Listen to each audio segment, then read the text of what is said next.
The idea of people living in skyscrapers in big cities is a relatively new phenomenon. The elevator was invented in the 1850s by Elijah Otis, but in the absence of commercially available electricity, it didn't become common in residential applications until the 1890s. This 10-story office building in Chicago, the Home Insurance Building, built in 1880, was considered a skyscraper at the time. The concept of high-rise living is really only about 130 years old, and in most of North America is still just a thing that either happens in some far-off big city, or if you happen to live in that big city, it's something that only happens downtown. In Canada, some 35% of residential units are apartments, but only around a third of those are in buildings over 5 stories. In the US, just 2.5% of all residential units are in buildings like this one. In continental Europe, it's just as rare. Apartment block living in Northern Europe is only slightly older than in the US. They've really only been a regular part of urban life in English-speaking cities for about 150 years. And even now, cities like London, Brooklyn, Philadelphia, Baltimore, DC, etc. are dominated by row houses, or terrace houses, if you will. Those larger townhomes may have been chopped up into apartments, but the history remains. Living in a block of flats isn't, and never has been, the cultural norm. Even today in the US, it's still more urban legend than fact that skyscraper living is the norm in big cities.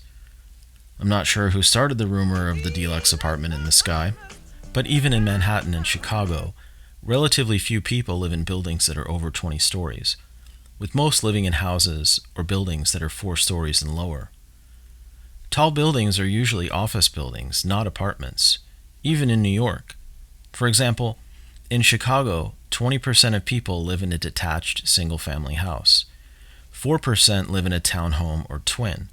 14% live in a duplex. Another 26% live in buildings with 3 to 9 units.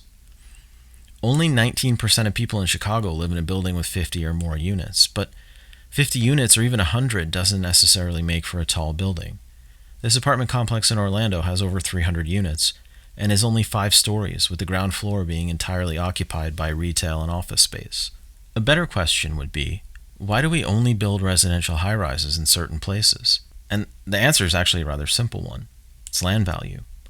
Tall buildings are expensive to build, and for most people, it's not their first or second choice for a place to live. To make a return on investment, a developer needs to be able to sell and or rent all of the units they plan to build.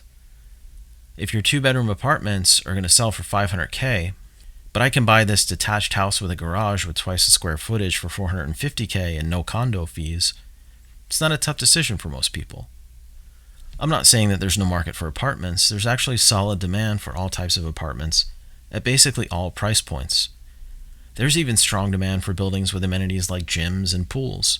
But that doesn't translate to a demand for high-rise buildings per se. Housing needs to get really expensive before buying an apartment in a tall building makes financial sense. Even if you're renting, in most markets, a new high-rise is going to be a good deal more expensive than a low-rise building of a comparable age. Building high-rise residential in the US is and always will be a niche market. In most markets, there's little financial incentive to build above 6 stories. Where you do find it, it's usually because the area zoned for any kind of apartments at all is too small for the demand. In other words, there isn't enough land area with a high-density residential future land use category to accommodate smaller apartment buildings. Apartments tend to get shoehorned into tiny zones, and that drives buildings and costs up. Take downtown LA, for example. It's never had a large skyline for a city of its size, but over the last 15 years, a lot of new residential towers have been added to it. But the city is still startlingly low-rise right up to the edge of downtown. And compare that to Paris, where almost everyone lives in an apartment, and almost nothing is over 8 stories, and the actual height limit is 12 stories. Back in the 1980s, when Paris decided they needed more office space, they set aside the area now known as La Défense on the edge of the city. Barcelona is so uniformly mid-rise that the few exceptions stick out like tall poppies. But as we get further north into Europe, a different urban pattern emerges. It's not the apartment block pattern of Latin Europe. There's Amsterdam, Copenhagen, Oslo, Stockholm. And London is overwhelmingly low-rise.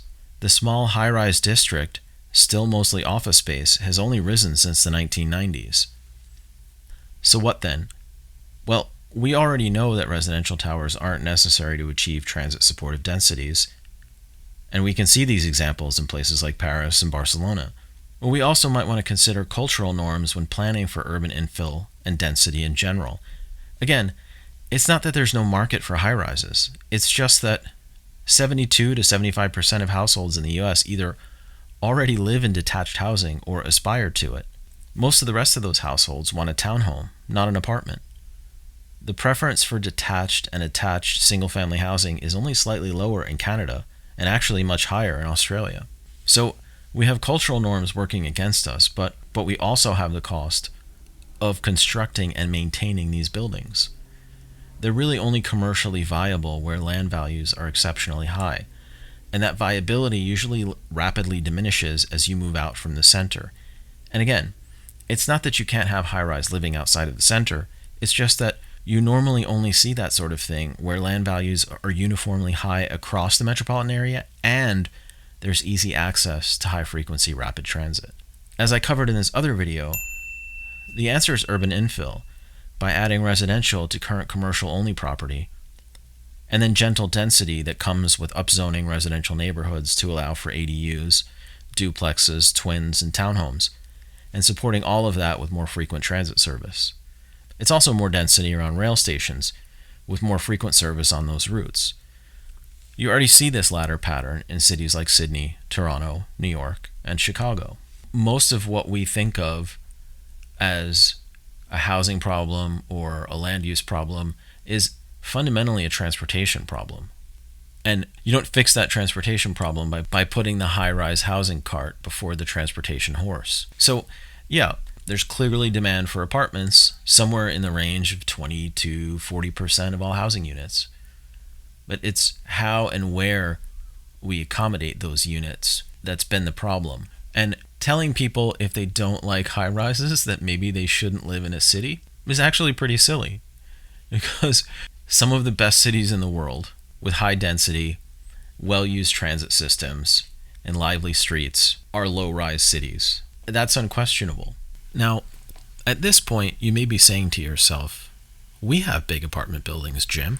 Well, we've got sandy beaches. So who the And yes, you'd be right. So, to clarify what I'm saying here, is that there are three basic types of apartments.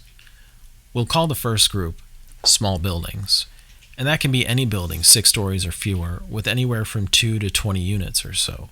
These can be purpose-built apartment buildings, or they could have been built as single-family homes that later got converted to apartments. These smaller purpose-built apartment buildings have been common around the Mediterranean since antiquity. They've been a part of urban life in most of Europe and North America since at least the Industrial Revolution. Most people who live in an apartment in the US live in a small building. The second group are larger purpose-built apartment buildings in the 4 to 12-story range. They typically have more than 30 and up to a few hundred units. These buildings are all over Europe, but generally did not exist before the late 1800s. You'll also find old and new versions in most South American capitals. Buenos Aires, for example, is full of them.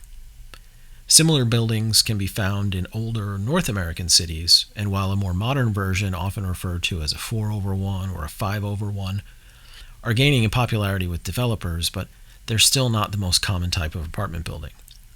And even though these apartments are common in Europe, it doesn't mean that most people live in one, especially the further north you go. For example, 57% of Danes, 75% of Brits, and almost 80% of the Dutch live in a detached or attached house. The third group are high-rise apartment towers and high-rise apartment blocks. These were common in cities in the old Soviet bloc and are still common in large Asian cities. They're not common in Western Europe, and in North America, they're mostly confined to a few areas of a few large cities. Big apartment towers aren't just new to our cities, they're new to our culture. Not everyone likes them, and that's fine. They don't have to. But that doesn't give them the right to tell someone else who does like them that they can't live in one. At the same time, it's also not helpful to tell people that If they don't like apartment towers, maybe they shouldn't live in a city. Part of negotiating civil society is finding common ground with your neighbors and building consensus. It's not shouting people down or telling them the urbanist equivalent of love it or leave it. And we certainly don't jump ship for Bitopia because change is hard fought. Democracy is messy, and we don't always get what we want. But if we're confident enough in our convictions, it means we keep pressing for positive change. I'm Jim. This is Urban Legends. Thanks for watching.